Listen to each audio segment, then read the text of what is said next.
Amados, abram comigo a palavra do Senhor, 2 Reis, capítulo 22, por favor. 2 Reis, capítulo 22, versículo é o primeiro. Se você perceber que alguém está do teu lado e não tem a Bíblia nas mãos, vá até essa pessoa e acompanhe com ela e fala para ela assim: é aqui que nós vamos ler, em nome de Jesus, é aqui que o Senhor vai falar ao nosso espírito, em nome de Jesus. Aleluia. Você está aí? Não? Quem achou, diga glória a Deus. 2 Reis 22, versículo 1 diz assim: tinha Josias 8 anos de idade quando começou a reinar. Reinou 31 anos em Jerusalém. Sua mãe se chamava Gedida e era filha de Adaías de Boscate. Fez ele o que era reto, diga reto, perante o Senhor. Diga reto, perante o Senhor. Continue dizendo comigo: andou em todo o caminho de Davi, seu pai, e não se desviou nem para a direita e nem para a esquerda. Diga: eu e a minha casa não nos desviaremos nem para a direita e nem para a esquerda. Amém? Pai, eu oro para que o Senhor continue falando ao nosso espírito nesta noite. Tudo aquilo, Pai, que impede a Tua palavra, tudo aquilo que vem, ó Deus, como ruídos, nós quebramos, nós repreendemos agora. Todo espírito que não Te glorifica, Senhor, possa recuar agora, Senhor, em nome de Jesus.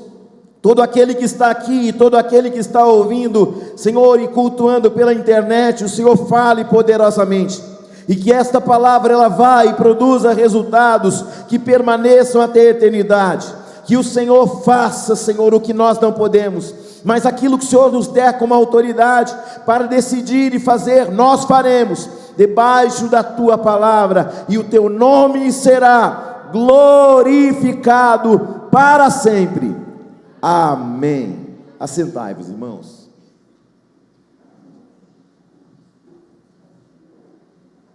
Josias foi o 16º rei de Judá. Com apenas 8 anos de idade, ele começa a reinar. Quantos anos? A vida de Josias começa a aparecer a partir do 18º ano.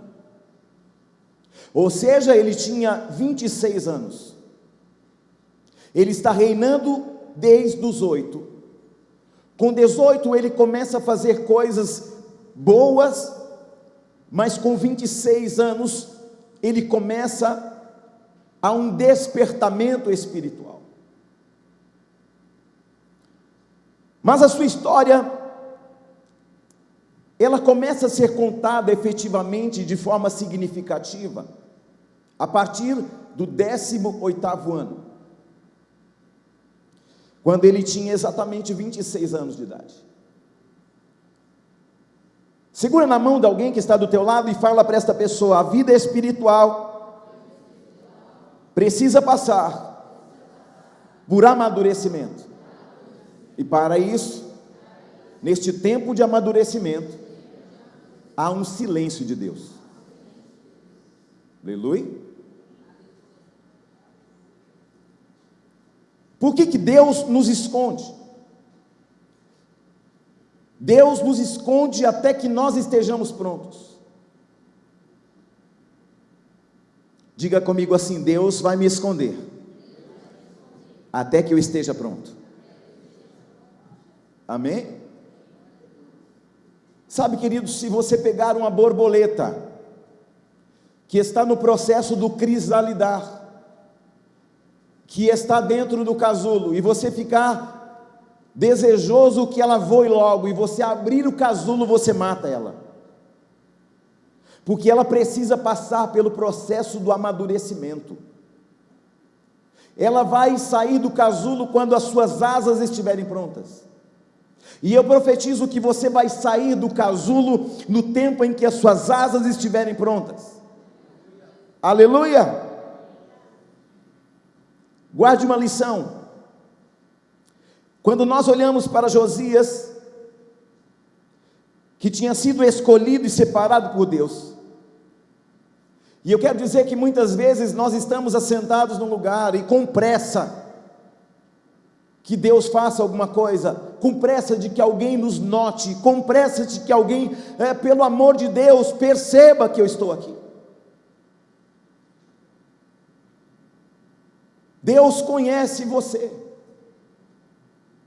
mas melhor que isso, Ele conhece aquilo que Ele preparou para que você esteja inserido.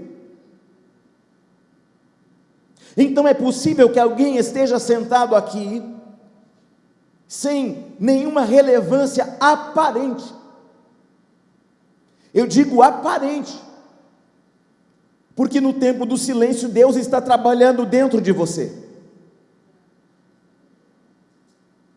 E para que haja um amadurecimento, para que haja um grande fruto, Deus te guarda para o tempo onde você esteja maduro o suficiente. É claro, há uma outra vertente disso, porque há alguns que já estão prontos e querem permanecer no casulo. Preste bem atenção, um filho gerado no ventre de uma mãe, se ele passar do tempo, ele morre, no lugar que sempre protegia e nutria ele. Isso quer dizer que existem pessoas que estão sendo amadurecidas, mas existem outros que estão amadurecidos, mas não querem sair. Por quê? Porque não querem ser desafiadas. Elas querem se manter num ambiente de proteção, mas Deus está falando, alguns já estão prontos para avançar para um outro nível. Nós sabemos quando o tempo de Deus é chegado. Uma mulher sabe o momento certo do seu filho ser gerado e o momento exatamente que ele vai nascer. As contrações chegam. É ou não é verdade? As mulheres sabem disso muito bem. Então o que está vendo nestes dias é que tem muitas pessoas que elas estão usando redes sociais para falar de coisas de conhecimento, sem ter passado por amadurecimento. Um dia eu disse para um dos meus filhos, disse para ele: você está ouvindo alguém da internet, maravilha, mas cuidado. Sabe por quê? Porque você muitas vezes está ouvindo alguém na internet que não tem nenhum compromisso com o seu destino. Ele lança palavras ao vento, aleatoriamente, quem pegar, pegou, e muitas vezes aquilo não é para você. E eu disse para um dos meus filhos: aquilo que eu falar para você, eu vou com você até o fim, até as últimas consequências. Por isso a importância de você estar debaixo de uma palavra, debaixo de uma autoridade, debaixo da legitimidade de um ministério. Igreja não salva, Cristo salva, mas a igreja te protege, porque é na congregação dos irmãos que Deus ordena a sua bênção. O pródigo, quando ele saiu da casa do pai, ele perece. Quando estou longe, queridos, eu pereço, porque eu perco a proteção e os nutrientes que me mantêm sendo fortalecido e amadurecido. A Bíblia nos ensina a não colocar mãos sobre o novo, ou seja, não impõe as mãos precipitadamente. Há tempo para todas as coisas, porque o fato é que existe um tempo de amadurecimento.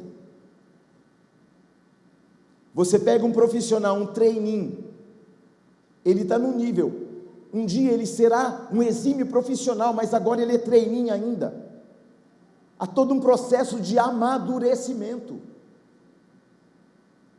O dia que Deus falou para mim que eu seria um pastor, o que eu fiz? Eu fui estudar, eu fui para a escola bíblica, eu fui conhecer a palavra, eu fui ler a Bíblia. Apóstolo, eu nunca li a Bíblia, eu leio picado. Tá bom, se Deus fala, vou abençoar você, mas vou abençoar picado também, até 2036.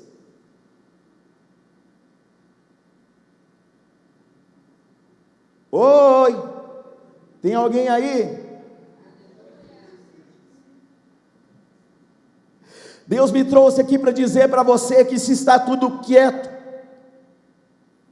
eu quero dizer para você que Deus está trabalhando e existe algo acontecendo, longe dos teus olhos, longe da tua visão humana. Deus nunca para de trabalhar. Jesus disse assim: o meu Pai trabalha até hoje. E eu quero dizer para você, o meu Pai trabalha até hoje. E Ele continua trabalhando no silêncio. E Ele está esperando que esta igreja amadureça. Sabe quando Deus nos usa mais de forma significativa? Quando nós amadurecemos. Tem irmão que não amadurece. Você chama a atenção dele, eu vou embora da igreja. Ô criatura, eu estou falando é para o teu bem.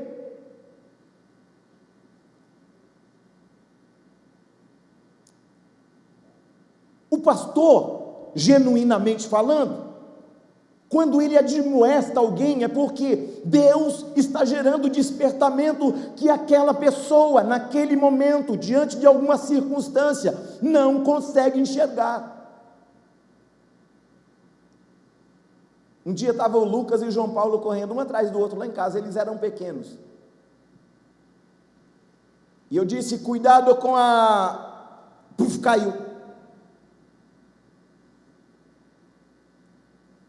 Antes de eu falar, tropeçou e caiu. Um pai tem uma visão que não é uma visão natural. A minha mãe um dia disse para mim assim: Juninho, não vai lá não, porque vai chover. Eu olhei para o céu, um céu que não tinha uma nuvem. Falei, minha mãe tá ficando maluca mesmo. Eu vou assim mesmo, não vai chover nada. Olha o céu como é que está bonito. Irmãos, voltei debaixo de uma tempestade, mas não tinha nenhuma nuvem, irmão. Eu acredito que aquele dia não ia chover mesmo, só porque a minha mãe falou, agora você aprendeu a obedecer. Nunca mais, irmão.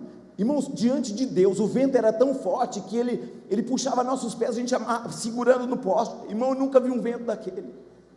Sangue de Jesus, a desobediência traz um vento muito furioso. Sabe, amados, às vezes tem gente se convertendo e desprezando a bagagem de alguém que tem uma longa jornada. Se pega uma pessoa, um ancião, fala assim: não é de nada. Não é de nada o que? E a bagagem que carrega?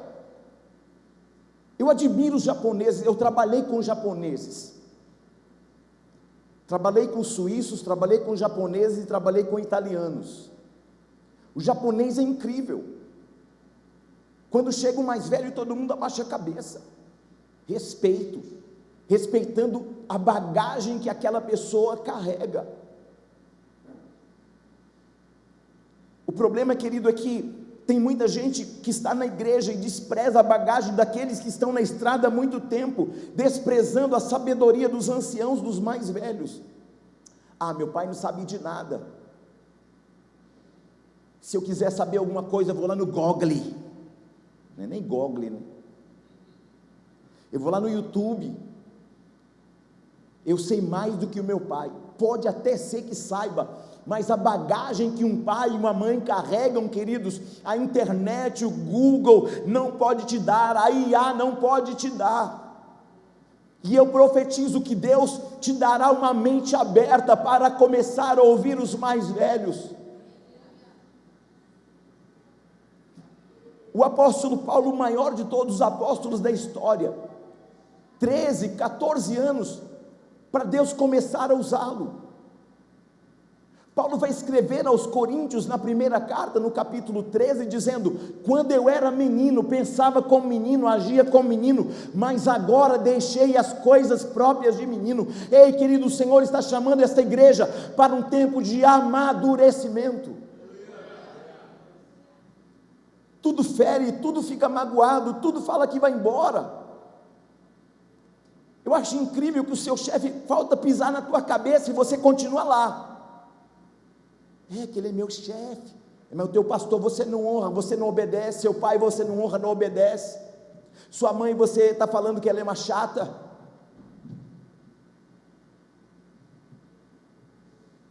Quem você ouve estabelece onde você chega.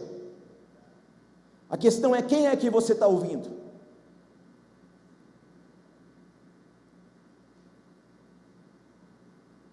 A palavra diz que Josias assumiu o reinado com 8 anos de idade.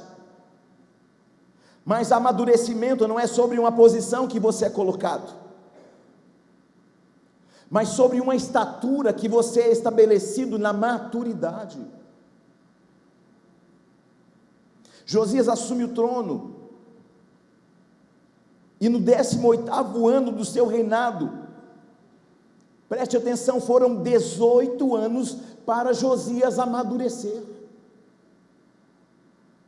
Levante a mão e diga comigo: eu estou caminhando para um amadurecimento, para que eu possa ter sensibilidade para ouvir tudo aquilo que Deus tem ao meu respeito.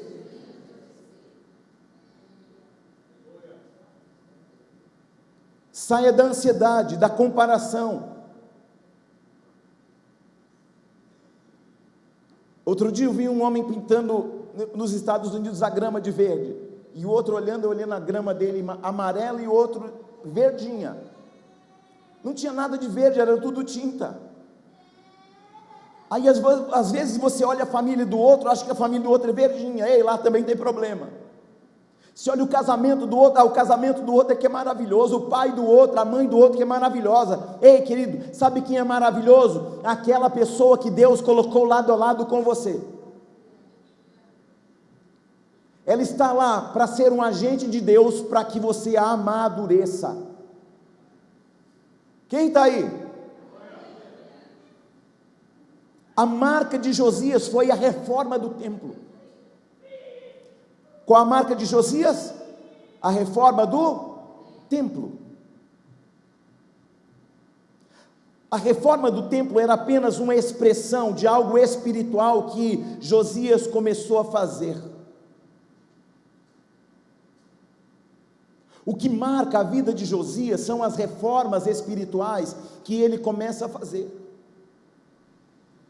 Declare comigo: eu vou começar uma reforma espiritual lá na minha casa. Sabe, amados, uma reforma espiritual depende de algo que nós vamos aprender aqui nesta noite, dentre algumas que já aprendemos. Para estabelecer uma reforma espiritual, esta reforma começa com uma decisão. Diga comigo: decisão. Diga: uma reforma espiritual depende de uma decisão. Diga: decisão. Não pode haver uma grande reforma sem que haja uma grande decisão.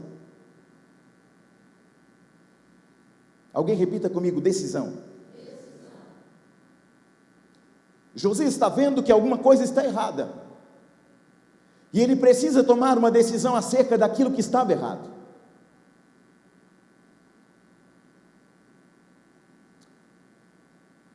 Qual a decisão que Josias tomou? A decisão dele foi a seguinte: eu não vou seguir o exemplo e o modelo do meu avô e nem do meu pai.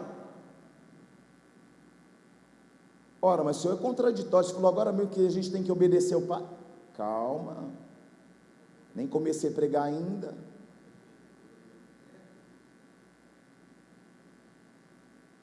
Que decisão que Josias teve que tomar?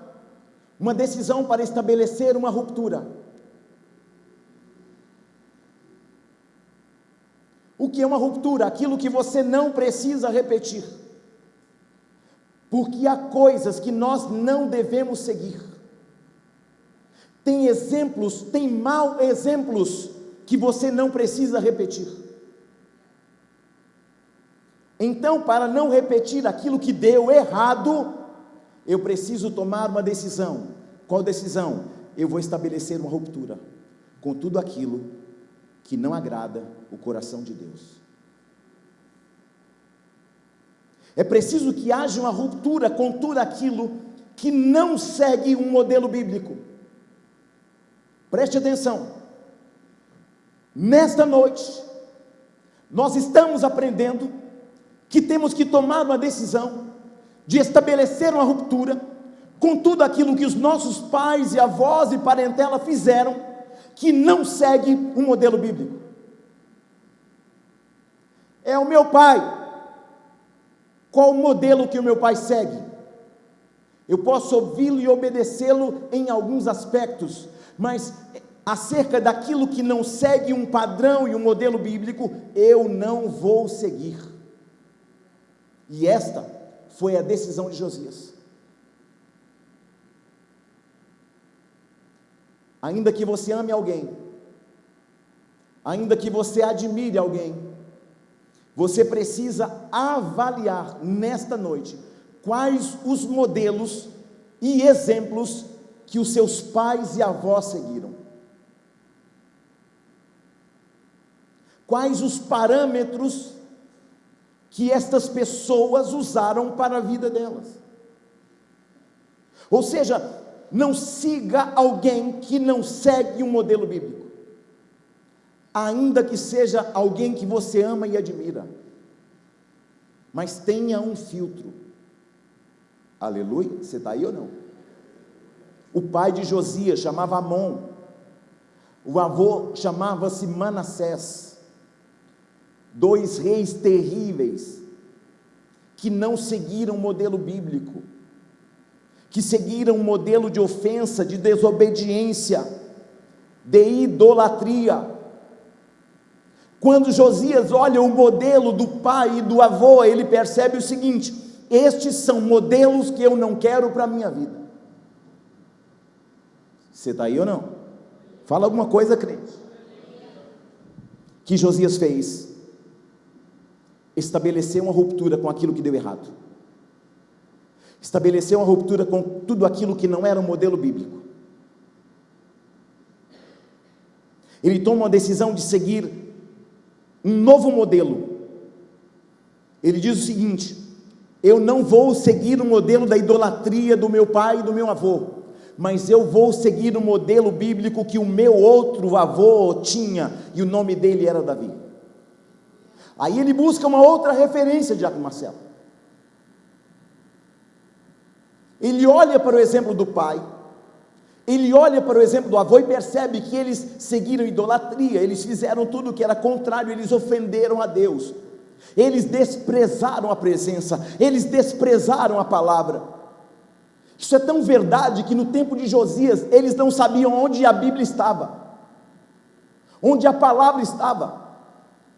Ele teve que contratar pessoas e enviar pessoas para procurar nos entulhos aonde a palavra estava. Este era o modelo de Amon e Manassés. Mas Josias decide veementemente: eu não quero seguir um modelo daquilo que deu errado. Meu avô e meu pai desprezaram a palavra, mas eu serei diferente. Eu trilharei o modelo da palavra. Não reinarei sem o Deus de Israel. Sabe por que muitas famílias fracassam? É porque elas estão seguindo um modelo de uma tradição de alguém que deu errado. Mas há um modelo bíblico para a sua família, para a sua casa, para os seus filhos, para a sua maternidade, para a sua paternidade.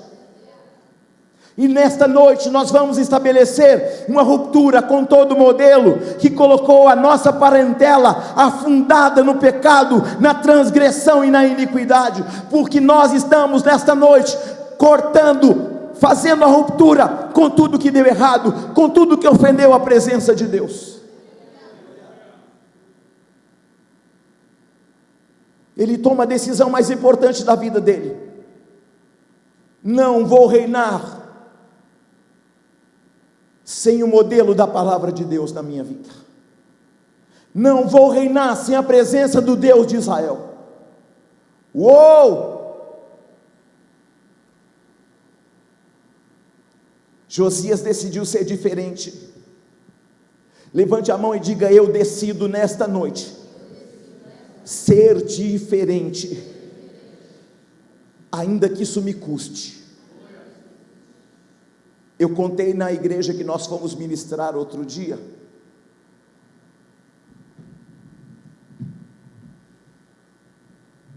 Está muito quente esse altar.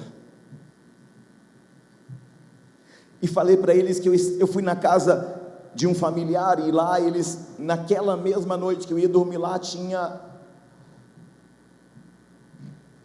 uma noite do espiritismo. Cheguei justamente no dia que ia ter o trem. Falei, meu Deus, isso não é problema meu, não está na minha casa, não está no meu ambiente, deixa eles fazerem, eu fico aqui na sala vendo TV, e deixa eles lá quietos. Eu sempre tive uma visão aberta espiritual, sempre vi o mundo espiritual desde criança. Aí aquele demônio passa na minha frente, olhando para a minha cara e rindo da minha cara. Eu falei, que Satanás sujo. Ele encostou na minha sobrinha e ficou olhando para mim, zombando da minha cara. Respira, Júnior, respira. Aí o demônio falou assim, você não pode fazer nada, carequinha. Ainda falou isso, irmão? Cara de pau, né? Sabe por quê? Porque você não está na sua casa. Irmão, quando ele falou para mim que eu não estava na minha casa, irmão, eu levantei igual um foguete e fui lá. Sabe Jesus, quando ele vira a mesa dos cambistas? Foi o que eu fiz, irmão. Deu uma confusão. Irmãos, os meus parentes falavam assim, ele está perturbado, joga água benta nele. Eu que estou perturbado. Deu uma confusão do inferno, irmão. 8 anos, alguns ficaram sem falar comigo. Irmão, só virei a mesa. Só virei a mesa. O que eu falei para o demônio? Eu não estou na minha casa, mas você também não está na sua, e sai daqui agora. Você está aí ou não?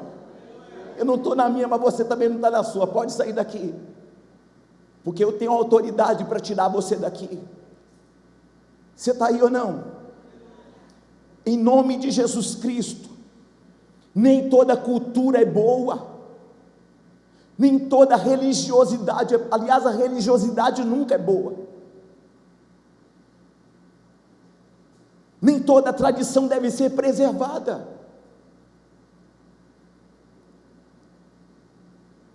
Sabe uma tradição que muitas vezes o crente preserva? O tal do ave. Ave. Sabe o que é ave? Você está saudando a uma santa de uma igreja apostólica que não é essa. Você está aí ou não? Quando você fala ave, você está falando assim, ô Maria, você é presente na minha vida ainda, eu ainda estou debaixo da autoridade da idolatria. Não, eu não falo ave não, apóstolo, eu só falo af, mas af é uma redução de Ave Maria, é o Nossa Senhora, nossa nada, está repreendido. Cultura que a gente guarda, e aí a gente vê nossos filhos também repetindo, porque a minha mãe está seguindo o modelo de uma palavra, ela está na igreja, mas a palavra que sai da boca dela é uma palavra de idolatria. Se você falar essa palavra, corte dessa cultura da tua vida, porque este corpo não te pertence. Você está aí ou não? Ah, minha vida está travada. Você está chamando ave. Tem olhos, mas não vê. Tem boca, mas não fala. Tem ouvidos, mas não ouve. Torne-se semelhante a estes, aqueles que tais coisas praticam. Aí o camarada é crente, é dizimista, serve a Deus, é obreiro inclusive, mas continua trazendo para si uma condição de uma imagem que paralisa ele. Oi!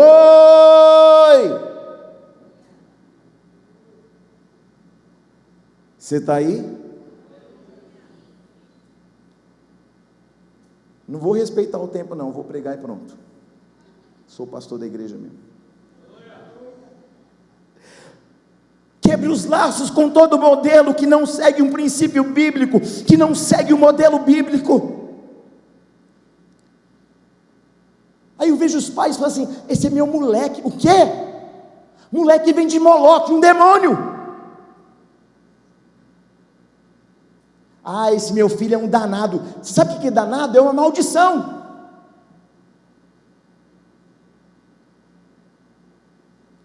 É um demônio.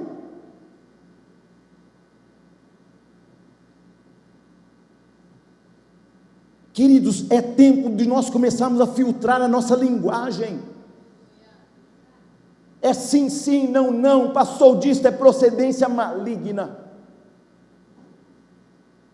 Meu primeiro dia numa igreja evangélica, quando o bispo deu a bênção final, ele falou assim: eu te abençoo em nome do Pai. Aí eu, em nome do Filho, eu vi que ninguém estava fazendo, aí você está aí ou não? Uma mentalidade cauterizada pela religião. Você está aí ou não?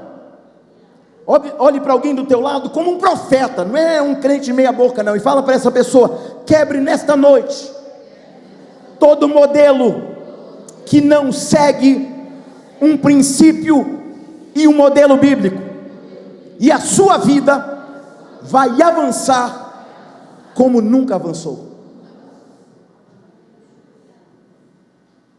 Quando nós quebramos alguns laços, alguns vínculos, você rompe com algumas maldições que perdoaram de família a família. Guarde o que você admira do seu pai, guarde o que você admira da sua mãe, mas passe um filtro. Você está aí? Se as atitudes e comportamentos ainda estão dentro de uma cultura na tua família, e ainda estão presentes na tua família, seja você o ponto de mudança. Glória a Deus. Seja você o ponto de transição. Olha para alguém e fala assim: você será o ponto de mudança, o ponto de transição da tua família e da tua parentela. Ei, preste atenção, o Senhor Jesus, lá na cruz do Calvário, te deu autoridade para você estabelecer rupturas com todo modelo que não segue o modelo bíblico. Você está aí? Se você é o ponto de mudança, existem coisas que não devem ser seguidas mais. Seja você o ponto de transicionamento. Ninguém na tua família ficava casado, mas você é o ponto de transicionamento, e você vai casar e vai permanecer casado, e o seu casamento será uma grande bênção. Sua família sempre foi de bebedeira e vício, mas você é o ponto de transição. Seus filhos serão embriagados sim, mas pelo poder do sangue de Jesus, pelo poder do Espírito Santo. O meu pai era cachaceiro, não, mas os meus filhos serão embebedados com o Espírito Santo, eles serão embriagados com o Espírito Santo. Tem família que sempre viveu endividada, enrolada com agiota, mas você é o ponto de mudança, você é o ponto de transição. Você será o ponto de ruptura, e onde você pisar teu pé, Deus vai prosperar. Canaã era uma terra maldita, não nascia nada, nem grama naquele lugar, mas quando Abraão chega ali e pisa os pés, ele estabelece um ponto de transição, e a terra seca começa a manar leite e mel, por causa daquilo que Abraão carregava.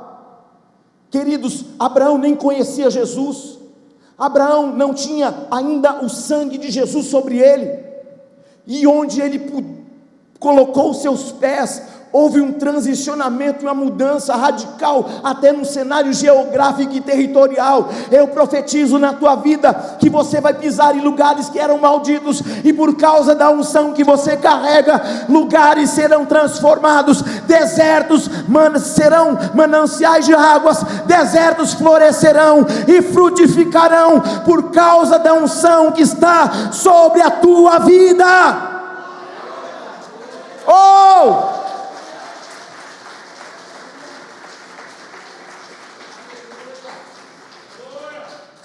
Sabe por que Deus te levantou? Para você ser um modelo de transição, um modelo de ruptura. Minha mãe era idólatra, falava de igreja evangélica, minha irmã ela virava a cara, tinha imagens em casa. Eu me lembro, eu era pequeno, e aí quando a coisa ficava preta, aí o que a minha mãe fazia? Vamos ali na Dona Isaura. Dona Isaura era a pior macumbeira da cidade, irmão. Eu era pequeno, como eu disse, sempre tive uma visão espiritual aberta.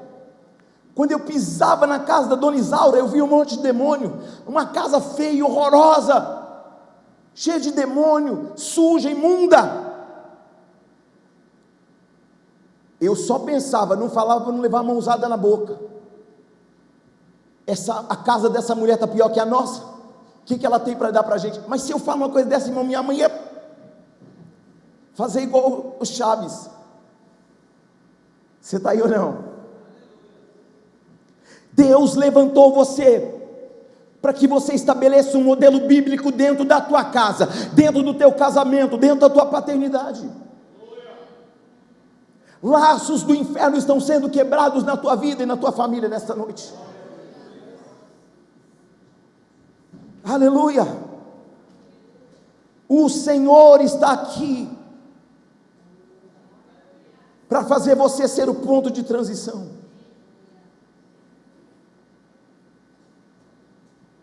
Atos 8:9 fala de um homem chamado Simão. Ele enganava as pessoas. Todo mundo ficava impressionado. Ele era um praticante de feitiçaria. Todos conheciam Simão como poder divino, conhecido como grande poder. Eles seguiam este homem porque ele iludia as pessoas com mágica por muito tempo. Filipe prega, este homem vai para a igreja, mas não se converteu dos seus caminhos, dos seus maus caminhos. O que Simão queria? Ele queria pagar para receber aquilo que é o que nós recebemos gratuitamente, a presença e o poder do Espírito Santo. Quanto é que custa esse poder aí? A demônio. No versículo 18 de Atos 8, vendo Simão que o Espírito era dado com imposição de mãos, ofereceu dinheiro e disse: dê-me deste poder, para que as pessoas sobre quem eu puser as mãos recebam o Espírito Santo. Esse homem era um ilusionista, um embusteiro, um enganador. Este homem se fazia como poderoso. Estamos num tempo em que as pessoas constroem uma autoimagem daquilo que não são. São crentes aqui dentro, mas lá fora só o sangue de Jesus que tem poder. Fala palavrão, trai a mulher, trai o marido, é uma confusão do inferno. Passa as pessoas para trás, dá troco errado. Outro dia eu paguei no caixa do supermercado, e aí a moça me devolveu o troco e falou assim: moça, está errado. Não, está certo, eu estou trabalhando aqui há tantos anos, você quer me ensinar? Eu falei: não, eu não estou falando isso, só disse que você trouxe, me deu o troco errado. Tem nada. E começou a fazer um barraco. Falei: moça, então tá bom, você me deu uma nota de 100 misturado com as de 2, então eu vou levar para casa. Não, então volta aqui. Ela falou assim: é que ninguém nunca faz isso. Só que você é ponto de transição. Você não trapaceia, você não engana, porque você é o ponto de transição onde você pisa. Você está aí ou não? Queridos, infelizmente, 15 anos atrás, se falava que era pastor, a porta abria, hoje a porta fecha. Por quê? Por causa dos pilantras, dos canalhas que estão pregando por aí, iludindo as pessoas, pregando, mas com a vida lá fora destruída.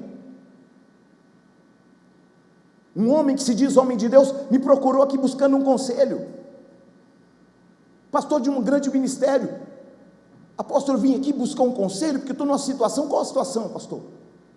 Não, é que eu sou pastor e eu estou saindo com uma mulher da igreja. Como é que é, pastor? O que eu devo fazer? O que você deve fazer? Você conhece a Bíblia? Como você é pastor, você deve confessar teu pecado para a igreja. Não, mas aí como é que vai ficar a minha reputação? Sua reputação já foi para o brejo já faz tempo. Se eu estivesse no teu lugar, reuniria a igreja e falaria assim: pequei, adulterei. Mas não, homens que pregam o que não vivem, canalhas. E em nome de Jesus Cristo, esta igreja será um modelo de transição. Você é a igreja. Eu não estou falando de uma placa denominacional, eu estou falando de você. Você é a igreja de Cristo, e você será o ponto de mudança. Todo mundo trai a mulher, mas eu não sou todo mundo. Todo mundo rouba, mas eu não. Porque eu carrego na minha vida a marca daquele que me salvou. Você é o ponto de transicionamento. Você não é todo mundo.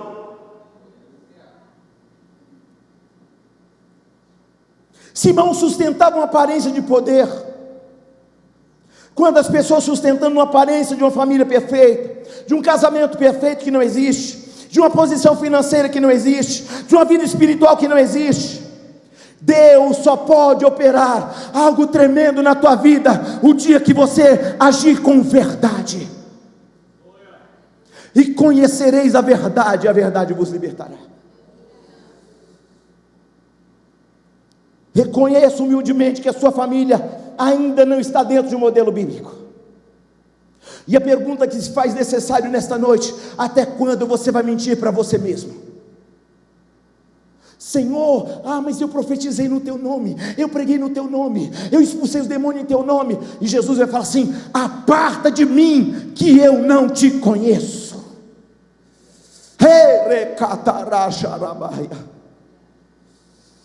Deus não trabalha com aparência, Deus trabalha a partir da verdade. Nós precisamos reconstruir uma história de uma igreja genuína. Aleluia. Alguém um dia me procurou e disse: essa igreja é genuína. Eu reconheço que você e sua casa são genuínos. Eu reconheço que você é íntegro e reto. Sabe por que a igreja não está lotada? Porque você fala muita verdade. Você confronta o pecado da igreja. Ninguém quer ouvir mais isso. Se você falar o que as pessoas querem ouvir, sua igreja vai estar cheia. Então não quero!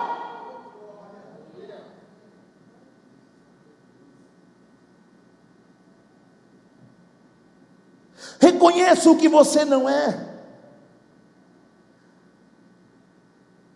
mas não negocie aquilo que você é.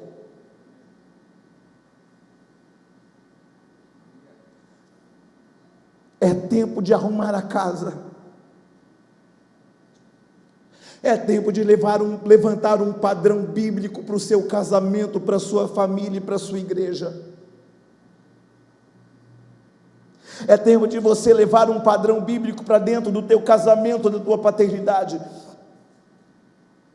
Chega de aparências. Deus vai operar lá na tua casa, lá na tua vida, a partir de uma verdade. E conhecereis a verdade vos libertará. É isso que diz em João 8,32. Eu reconheço que há famílias incríveis nesta igreja, e muitos estão paralisados, estagnados. Deus não quer aparência, Deus quer a verdade. Tem pessoas que querem se firmar como pessoas importantes, como família que deu certo. Ei, você não precisa provar nada para ninguém. A Bíblia diz que o evangelho foi pregado por Filipe, e a palavra diz que este homem, Simão, ele creu, se batizou, começou a participar, mas ele não era um cristão genuíno. Simão era um homem de rótulo, de aparência. Eu profetizo que a tua casa, teu casamento, não será, a sua vida espiritual não será uma vida de aparência. Simão está impressionado com as manifestações de poder, impressionado com o mover do Espírito Santo. Ei, preste atenção, Deus não quer que você seja um homem impressionado, uma família impressionada, um crente impressionado. Ele quer que você seja cheio do Espírito Santo. Deus quer que você e sua família sejam regenerados. Simão olha e diz: uau, eu quero esse poder para mim também. Ele oferece grandes somas de dinheiro, e daí aparece um termo, e esse termo é simonia. Simonia é pagar por um benefício espiritual. Sabe quando você quer alguma coisa de Deus, você, Deus, eu vou dar uma oferta aqui, ó, simonia.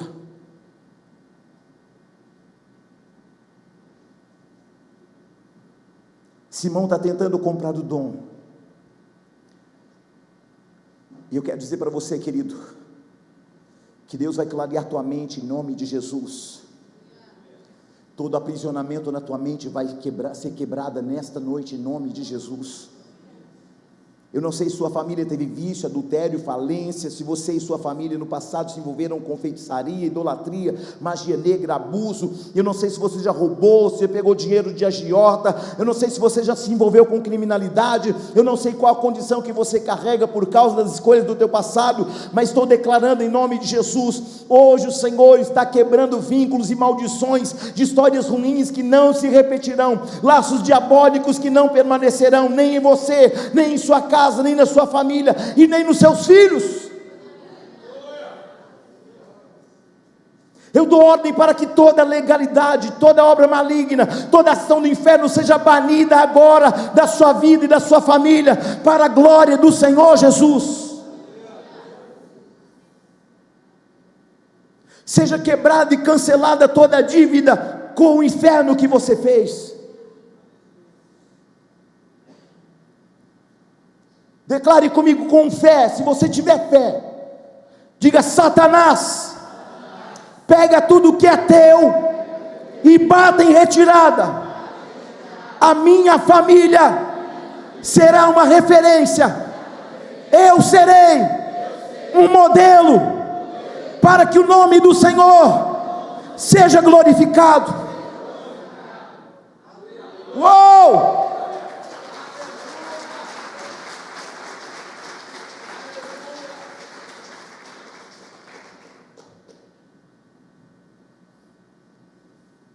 Eu estou quase fazendo a oração de Isaías: Senhor, para o tempo, ou volta o relógio.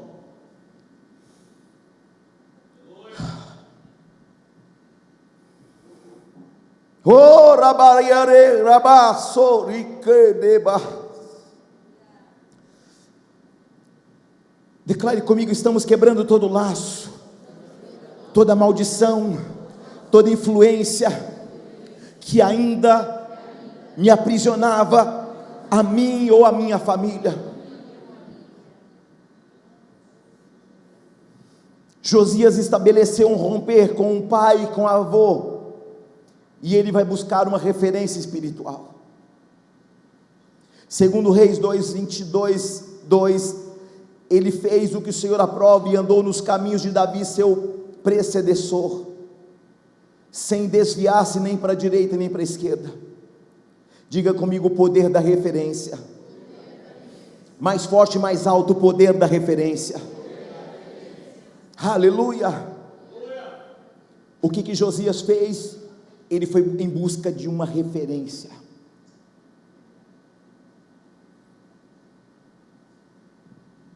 Você está aí ou não?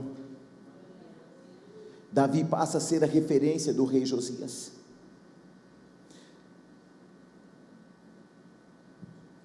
Oh, rabarabás.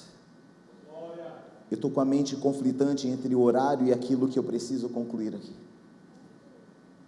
Sabamacheias.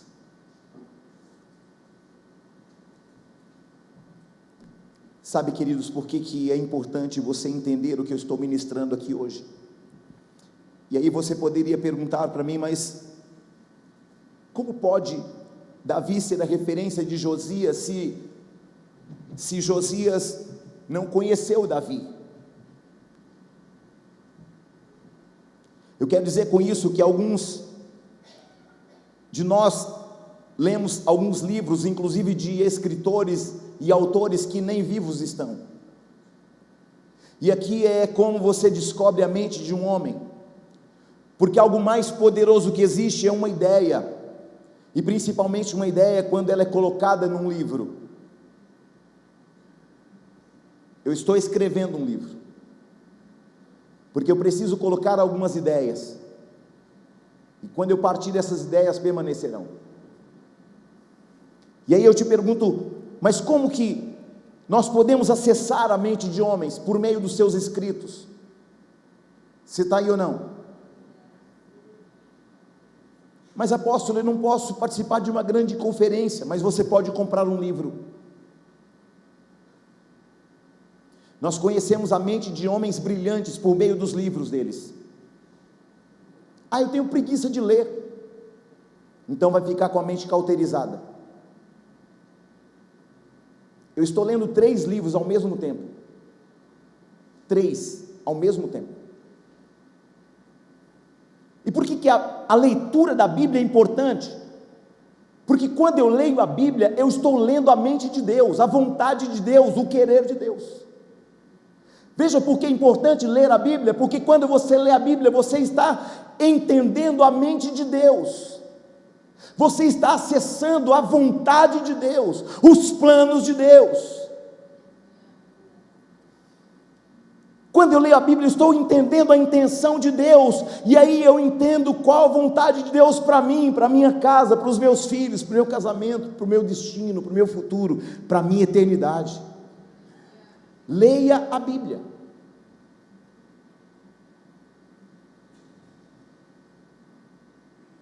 Josias encontrou, e aí você pergunta, mas como que ele conseguiu ler a mente de Davi?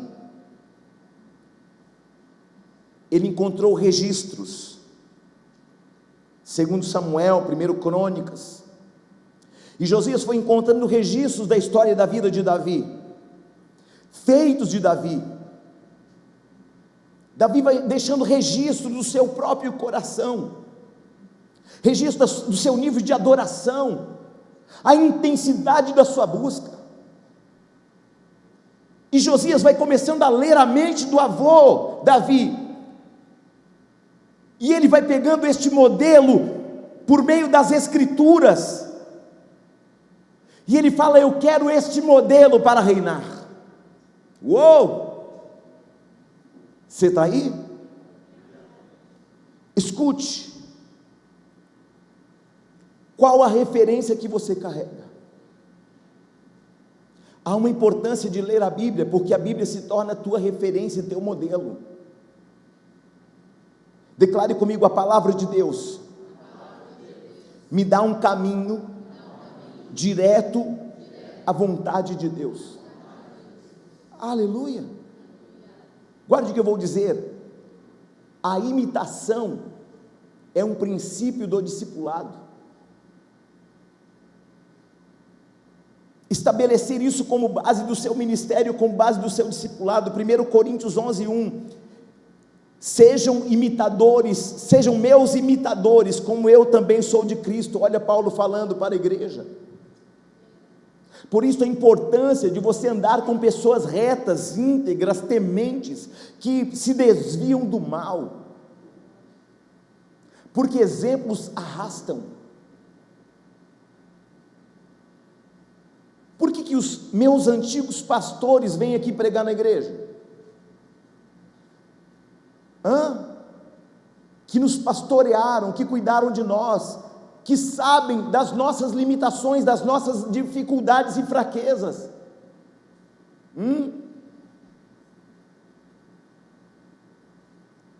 Olhe para alguém e diga para essa pessoa: a decisão mais importante da sua vida é sobre quem você vai imitar, é sobre quem será a sua referência.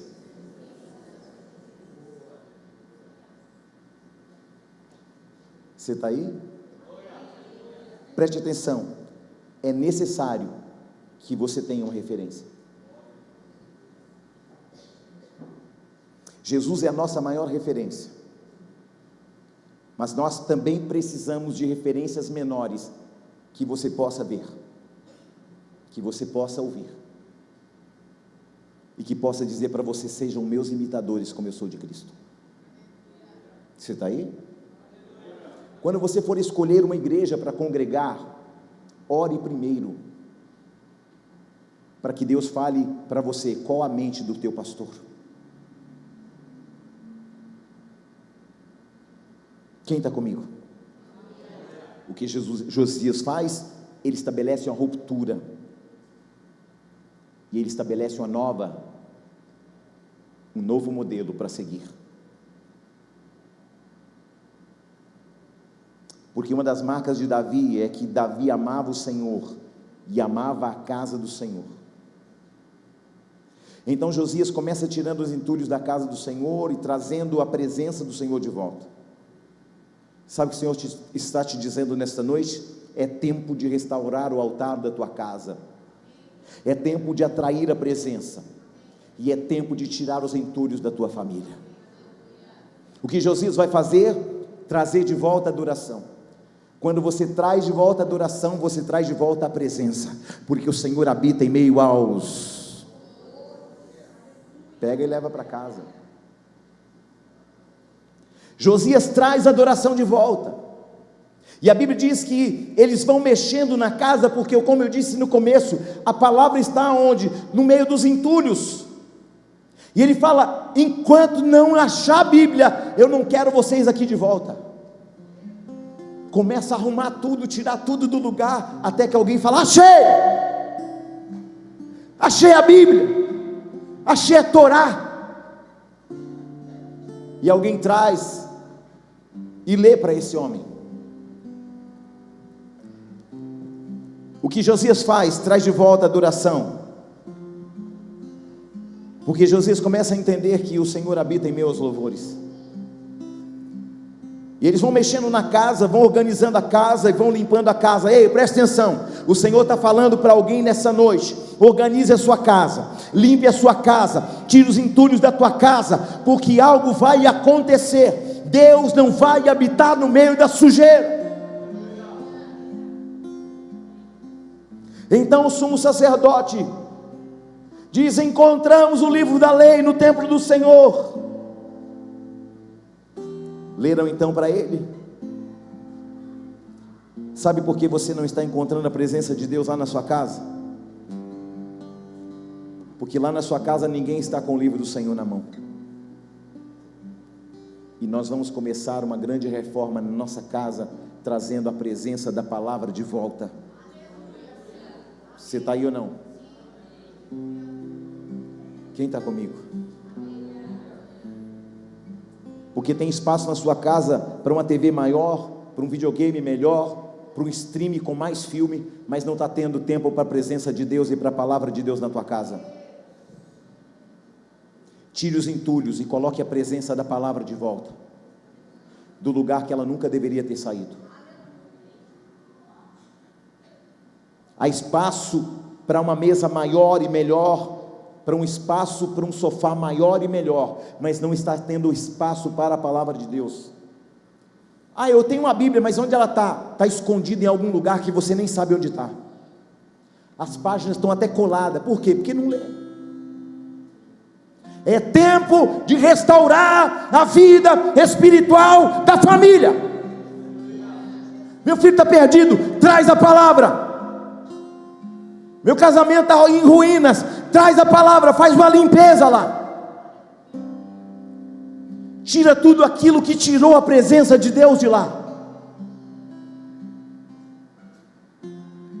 E eu caminho para encerramento. Quando você traz a palavra, quando você restaura o altar, quando você restaura a adoração, você atrai a presença de Deus. Ah, mas eu só vejo a presença de Deus na igreja, lá em casa não vejo. Claro, está um entulho, está uma sujeirada. Tem lugar para TV maior, para sofá maior, para uma mesa com mais cadeira, mas não tem lugar para a palavra de Deus lá. Ei, uma reforma espiritual começa por meio da palavra de Deus. Não está acontecendo porque você fala tudo, menos da palavra de Deus. Tem lugar até para o ave lá. Se você começar a levar a Bíblia para a sua vida prática, para o centro das suas decisões, se a Bíblia passar a ser sua referência, seu modelo, sua casa será transicionada para uma casa maravilhosa, cheia da graça e da presença de Deus. E eu encerro dizendo: a realidade do reino mudou quando Josias mudou. A realidade da tua casa vai mudar quando você mudar. A realidade dos nossos filhos vão mudar quando a gente mudar. E assim o rei ouviu as palavras do rei e rasgou suas vestes, em 2 Reis 22. Esse livro traz arrependimento e traz quebrantamento. Esse livro fez o rei se render. Esse livro te faz encontrar um sentido para a vida. Sabe por que o reino de Josias foi abençoado? Porque ele não apenas encontrou o livro, mas fez do livro uma referência para a sua casa e para o seu reino. O livro da lei passou a ser a referência para a sua casa, uma referência para o seu reino e uma referência para a sua vida. Eu convoco você nesta noite para que este livro seja sua referência e seu modelo. Ah, eu acho, mas está na Bíblia. Porque ou está na Bíblia ou está amarrado, irmão. Você está aí ou não? Qual que é o modelo da tua casa? É bíblico ou está amarrado? Está na Bíblia? O que você está fazendo lá no seu casamento, na vida dos seus filhos, no seu dia a dia, está na Bíblia ou está amarrado? O que você fala, está na Bíblia ou está amarrado? Que aí a gente quer transbordar aqui, irmão. Fala palavrão o dia inteiro. Eu sei, eu vou apanhar depois do culto. Vou. Você está aí ou não? Tem lugar para tudo, mas não tem lugar para a presença. Tem lugar para tudo, menos para Ele. E eu concluo dizendo que o reino de Josias tinha tudo para terminar mal. Mas uma decisão, um modelo, uma referência, transformou a condição da vida de Josias e a condição do reino. A sua decisão pode mudar a realidade da sua casa para sempre. O coração de Josias se abriu, ele se humilhou diante do Senhor. E o mal que o Senhor iria estabelecer sobre aquele lugar e contra os habitantes, que seriam amaldiçoados, por causa do posicionamento espiritual de um homem, Deus mudou decretos. Deus já estava pronto para derramar ira sobre o reino de Judá. Mas quando Deus ia derramar ira, Ele viu o coração de um homem arrependido, um homem que rasgou suas vestes, um homem que se arrependeu, um homem que pediu perdão pelos seus pecados, um homem que trouxe Deus para o centro, um homem que trouxe a palavra de volta para o templo, um homem que limpou a casa do Senhor, um homem que tirou os entulhos de dentro do templo. Quando esse homem, queridos, ele focou em fazer uma limpeza espiritual, esse homem pegou a palavra e disse: o modelo do meu reino será segundo a palavra. Você está aí ou não? Leia o livro, tem uma referência espiritual. Se humilhe, se arrependa, e Deus vai te escutar. O versículo 20 diz que Josias rompeu, aprendeu e viveu. e nem antes de Josias, e nem depois dele, houve um rei como ele, que se voltasse para o Senhor de todo o coração, de toda a alma, com toda a força, de acordo com toda a lei de Moisés. Eu não sei o que os seus avós, bisavós fizeram, eu não sei o que os seus pais fizeram, e nem sei o que você estava fazendo, mas você vai levar um modelo bíblico para a sua vida e para a sua casa nesta noite. Você vai levar um modelo espiritual para o seu casamento, para a vida dos seus filhos nesta noite. Eu quero convidar você a estar de pé em nome de Jesus.